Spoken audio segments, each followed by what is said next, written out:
همین ترابه 4 روزش گویم امکان نداریم که بر در ترابه اشتراک کنیم. از حساب کار از کار جواب گرفتن نمیشد. یگانه راه هست که ما خود را کسل گوییم و به کار نرویم. در این حالت دروغگویی حساب میخوریم. یعنی چی توصیه میتید؟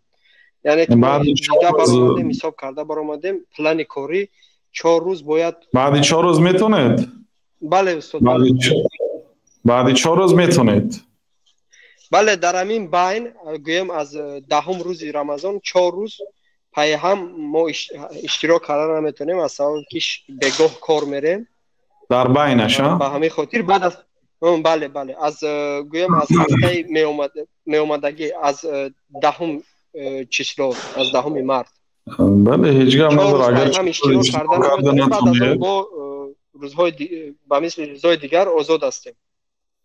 4 روز اشتراک کرده نتونید، میتونید در جای کار، میتونید در خانه، بعد یعنی همین از نماز شام تا وقتی سحری وقتی افته خانه شدم. مثلا 2 رکعت میخونید، کار دوام میتید در مدت های تنفس های 5 دقیقگی هست کو آدمو سیگارت میکشن. منظورم که در همون وقت 2 رکعت میخونید، کارتون رو میکنید. با وقتی خالگی افتید با 2 رکعت میخونید، با کارتون رو میکنید، ذکر کرده روان. همین خیلی یعنی 20 رکعت 10 رکعت چقدر که تونستید میخونید. یعنی به جماعت آمدن شرط نیست.